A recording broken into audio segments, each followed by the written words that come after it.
வணக்கம். நான் உங்கள் Akash Sudhakar. Back bench media மூலியமாக உலக மக்களை சந்திப்பதில் நான் பெருமை கொள்கிறேன். இன்னைக்கு காலையில் ஒரு செய்தி எல்லா ஊடகங்களிலும் தொடர்ந்து வந்த வண்ணம் இருக்கிறது. என்னடா தலைய சூரியரன்னு பார்க்குறீங்களா? எனக்கே பைத்தியம் முடிச்சிருச்சு அதை பார்க்கும்போது. என்ன மேட்டர்னா,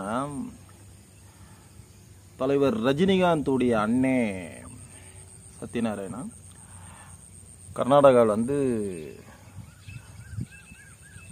தமிழ்நாட்டுக்கு வந்துருக்கிறாரு. திருவண்ணாமலைக்கு போய் தம்பியோட பிறந்தநாள் வருது. ஸோ இந்த நல்ல நாள் அதுமா தம்பி ஒரு நல்ல முடிவு எடுத்துருக்குது. கட்சி ஒன்று ஆரம்பிக்கிறாரு. ஆனால் அந்த கட்சி நல்லபடியாக வரணும்னு வேண்டிக்கிட்டு இருந்தா சந்தோஷம். அவர் ஒரு பேட்டி கொடுக்குறாரு. நான் பேட்டின்னு கேட்டிங்கன்னா சிரிப்பீங்க. லஞ்சத்தை ஒழிப்போம். அருமையான மேட்ராச்சா. தலைவர் ரஜினிக்கே 70 வயசுக்கு மேலனா உனக்கு ஒரு 75-80 இருக்குமா? இது நாள் வரைக்கும் நீ என்னத்தை கிழிச்சே? நீ லஞ்சத்தை ஒழிக்கிறதுக்கு வயசாயிடுச்சுன்னா மர கலண்டுருமா?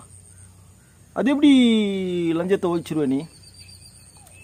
பட்டா வாங்குறதுலேருந்து, சிட்டா வாங்குறதுலேருந்து, பால் பாக்கெட்டு கவர் வாங்குறதுலேருந்து, மாஸ்க் வாங்குறதுலேருந்து, அதில் ஊழல் செய்கிறதுலேருந்து எல்லாமே லஞ்சம் தானேங்க.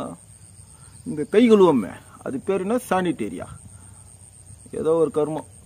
இந்த கொரோனா வராமல் இருக்கிறதுக்கு கை கழுவுறோம்ல, அதில் கூட ஊழலாம். திருவேற்காடு நகராட்சி சென்னையில் பேப்பரில் தான் படித்தேன், எனக்கு தெரியாது. தொடர்ந்து இந்த ஊடகம் பார்க்குறவங்களுக்குலாம் தெரியும். 70 வருஷத்துக்கு மேலே சுதந்திரம் அடைஞ்சி ஆச்சா 1947. இது வரைக்கும் திருத்த முடியல. இப்போ உன் தம்பி ரஜினிகாந்த் உடனே தித்திடுவார். உடனே சில பேர் கூவலாம், ஏன்டா சங்கி, நீயே சங்கி, ஆன்மீகவாதி, நீ போய் அவர் ஆன்மீக அரசியல் ஆரம்பிக்கிறாரு, நீ போய் அதுக்கு எதிர்ப்பு தெரிவிக்கிறியா அப்படின்னு. நான்லாம் எதிர்ப்பு தெரிவிக்கலங்க. நான் ஏங்க எதிர்ப்பு தெரிவிக்கிறேன்? தேரை பிடிச்சி தெருவில் இழுத்து விட்றேன். தயவு செஞ்சு வா, அரசியல் ஆரம்பி. இவங்க இம்சை தாங்கலை. யாருடைய இம்சை தாங்கலை? இப்போ ஆட்சியாளர்கள் இம்சை தாங்கலை. இதை நான் சொல்லலாம். தமிழ்நாட்டில் பிறந்து இந்த ஆட்சியாளர்களுடைய நல்லது கெட்டதை அனுபவிச்சுக்கிட்டு இருக்கேன் பாத்தியா? இதை நான் சொல்லலாம். எங்கேயோ கர்நாடகாலேருந்து வந்து நின்று கிழட்டு நாய ரஜினிகாந்த் அண்ணன்ற ஒரு தகுதி தாண்டா தூமை உனக்கு இருக்கு. எச்ச பாடு கொய்யால நேரில் பார்த்துருந்தேன், செருப்பு கொண்டு அடிச்சிருப்பேன். என் தமிழ் இனத்துல கிட்டத்தட்ட கலைஞர் உயிரோட இருந்திருந்தா இப்படி பேசியிருப்பியா? செயலலிதா உயிரோட இருந்திருந்தா நீ பேசியிருப்பியா? அதிமுகவையும் திமுகவையும் ஒழிப்போம். எங்க ஒழிச்சிருப்பாப்ப? ஒளி. கர்நாடகால போய் ஒரு விசிட்டிங் கார்டு அமைச்சு தமிழ் அட்ரஸ் கேட்டா பார்ப்போம். நம்ம ஆளுங்க அசிங்கமா திட்டுவானுங்க. ஒரு ஹோட்டல்ல போய் 4 இட்லி ஒரு வடைன்னு தமிழ்ல சொல்லு பார்ப்போம். அசிங்கமா கேட்பாங்க. புறம்போக்கு நாய, சுத்தமா தமிழ் பேச தெரியல எச்ச நாயி, நீ திருவண்ணாமலை கோயில்ல நின்று ஒரு பேட்டி கொடுக்குற. டேய், இவன் 10-20 வருஷம் ஆண்டிருக்கான், அவன் 10-20 வருஷம் ஆண்டிருக்கான். உன் தம்பி அரசியலுக்கு வரணும். வா, ஆரம்பிக்கிறேன்றல, நீ ஆரம்பிச்சாதான் தெரியும் அனுபவம் என்னன்னு. ஒளிச்சிருவியோ? நம்ம தோழர் சீமான், நண்பன் சீமான் அழகா ஒரு விஷயத்த சொன்னாப்ல. இன்னைக்கு கட்சி ஆரம்பிப்பாரோம், நாளைக்கு எலெக்ஷனை பார்ப்பாரோம், நாளைக்கு முதலமைச்சர் ஆயிடுவாராம். எதுக்கு எப்படியெல்லாம் போற? ஸ்ட்ரெயிட்டா பிரதமர் ஆயிடுனாரு. அதே தான் நான் சொல்றேன். நீ ஜனாதிபதி ஆயிடு. ஜனாதிபதி ஒருத்தருக்கு தான் பவர், பெரிய பவர். 5 வருஷத்துக்கு எந்த மயிரானும் புடுங்க முடியாது. நீ பேசாம ஜனாதிபதி ஆயிடு. ரஜினிகாந்த் ஜனாதிபதி. உனக்கு பாலாபிஷேகம் பண்ணணும், கட் அவுட் வைக்கணும், கர்மாந்திரம் பண்ணணும், எல்லாம் செய்யணும்டா. 70-75 வயசு ஆக போது உன் தம்பிக்கு. ஓ பன்னீர்செல்வம் அதுக்குள்ள துருன்னு ஒரு அறிக்கை விடுறாரு. என்ன அறிக்கைன்னா, அவரு எலெக்ஷன் டைம்ல நாங்கள் கூட்டணி வைக்கிறதுக்கான வாய்ப்பு இருக்கு. அந்த ஆளுக்கு புத்தி கண்டு இருக்கா என்னன்னு தெரியல. என் ஜாதிக்காரன் தான். திட்டத்துக்கு எல்லாரை விட எனக்கு பன்னீர்செல்வத்துக்கு உரிமை அதிகம். சொந்தக்காரன் இல்லை, திட்டலாம், ஒன்றும் தப்பு இல்லை. ஆனால் என் சித்தப்பு எடப்பாடி சூப்பரான ஒரு வார்த்தையை விட்டார் பாருங்க. சித்தப்பு கெத்தே தனி எடப்பாடியார். சித்தப்புன்னா சித்தப்பு தான். முதல்ல ரஜினிகாந்த் கட்சியை பதிவு செய்யட்டும். அதுக்கு அந்த ஆளுக்கு தகுதி இருக்கான்னு பார்ப்போம். ரைட்ல பிஜேபி காரணம், லெப்ட்ல காங்கிரஸ் காரணம். அப்ப ரஜினிகாந்துக்காக உசுர விட்டாம்ப ரசிகர் மன்ற நிர்வாகிகள் எவனும் கண்ணுக்கு தெரியல. ஓப்பனா சொல்லு, ஆன்மீக அரசியல் பண்ண போறேன், நான் பிஜேபி கூட கூட்டணி வச்சுக்க போறேன், வரவே இருக்கிறோம். அப்படியாவது அரசியலுக்கு வந்து ஏதாவது செய். நீ வாய தரு ரஜினி. ஏன்னா இங்க உள்ள சோத்தை தின்னுருக்கிற, உன் வீட்டு பீயெல்லாம் எங்க ரசிகர்கள் தின்னுருக்காங்க. அதுக்காக கூவானுங்க 10 பேர். 10 நாள்ல உன் பிரச்சனை தானே பெருசாகுது. டிசம்பர் மாசம்னா எப்பவுமே ஒரு ஸ்டெண்ட் அடிப்பேன். நான் கூட வந்துட்டேன். உன் பிறந்த நாளுங்கிறது உன் அண்ணன் கலட்டு போய் சத்யநாராயண சொல்லி தான் தெரியுது. என் தம்பிக்கு பிறந்த நாள். உன் தம்பிக்கு பிறந்த நாளா? பெங்களூர்ல இருந்து வரியா?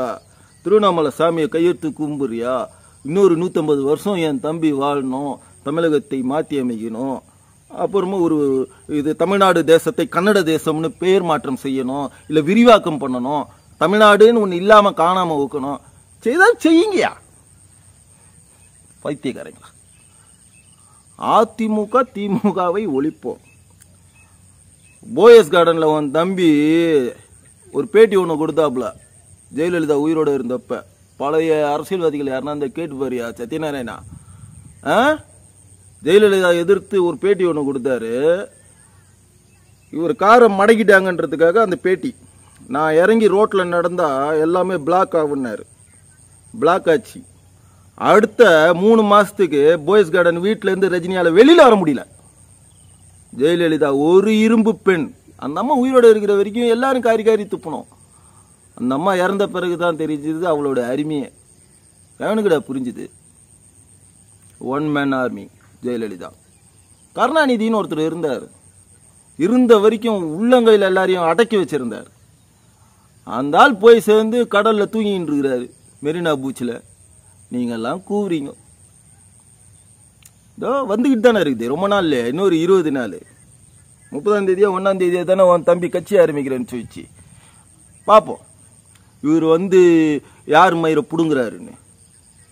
ஏடிஎம்கேவை விரட்டி அடி போறோம், டிஎம்கேவை விரட்டி அடி போறோம். டேய் 234 தொகுதியில் சுத்தி சுத்தி அவனுங்க ஆளுங்க தான். இந்த சைடு டிஎம்கேனா இந்த சைடு ஏடிஎம்கே ரவுண்டு கட்டி நிக்கிறானுங்க. நீ இப்பதான் குழந்தையா பிறகுல, அதுக்குள்ள பேர் வச்சு தாளாட்டி நிச்சயதார்த்தம் பண்ணி கல்யாணமே முடிச்சிரு. சரி சத்யநாராயணா, உங்ககிட்ட ஒன்று கேட்கணும். ரஜினிகாந்த் பொண்டாட்டி இருக்குல்ல, அது மேல ஒரு புகார் வந்துருக்குது. என்னான்னு கேட்டீங்கன்னா, மயிலாப்பூர் ஷாப்பிங் காம்ப்ளெக்ஸ்ல இன்னும் வாடகை பாக்கி, வேளச்சேரி ஸ்கூலு லீகலா பிரச்சனை. முதல்ல அதுக்கெல்லாம் விளக்கம் சொல்லு. கிட்டத்தட்ட ஒரு 25 வருஷமா மயிலாப்பூர் ஆபீஸ் வாடகைக்கு இன்னும் நீ வாடகையே கட்டலையாமே.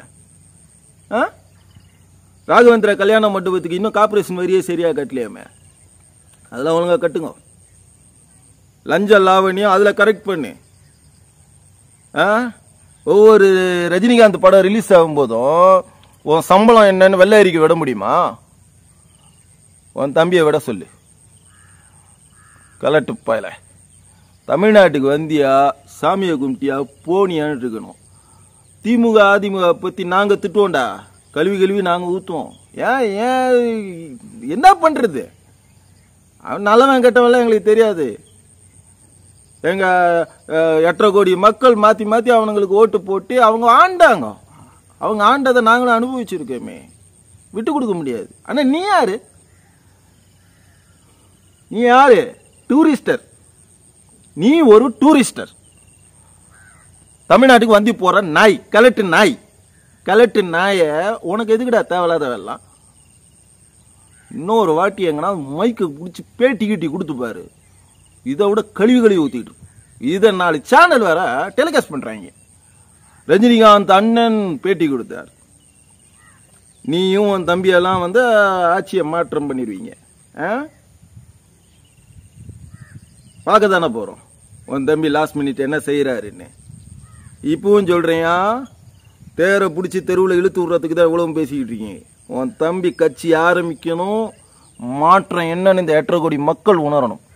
எங்களுக்கு மாற்று அரசியல் வேணும் தான்யா. ஆனால் அந்த ஈனப்பிறவி கட்டையெல்லாம் நாங்கள் போய் கையெடுத்து கும்பிட்டுக்கிட்டு இருக்க முடியாது. புரியுதா? மோடி கூட கூட்டணியா சொல்லு, கேட்டுக்கிறோம். ஆன்மீக அரசியல்னு எந்த மாதிரி ஆன்மீக அரசியல்? மோடிக்கு எதிராவா? எங்கள் மாமா மோடிக்கு எதிராக நீ ஆன்மீக அரசியல் நடத்திடுவே நீ. இப்போ ஊரில் இருக்கிறவெல்லாம் கட்சிக்காரெல்லாம் ஐஸ்கிரீம் சாப்பிட்டுட்டு இருப்பேன். கன்னட நாயே, பைத்தியக்காரங்களா? அண்ணனும் தம்பியும் சேர்ந்து கும்மி அடிக்கிறீங்க, எச்சகலைங்களா?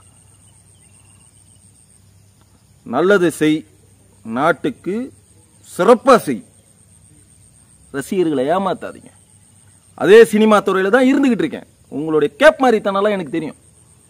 மொல்ல மாதிரி பழவலாம். கார்பரேட் கம்பெனிகளை விலை கொடுத்து வாங்கிக்கிட்டு நீங்க ஆடுற ஆட்டம்லாம் கொஞ்சம் நெஞ்சம் நினைச்சுக்கிட்டு இருக்கீங்களா? வாயை பொத்திக்கிட்டு அரசியல் பண்ணணும், புரியுதா? எச்சரிக்கையாவே சொல்றேன், ரஜினிகாந்துக்கும் சேர்த்துதான்.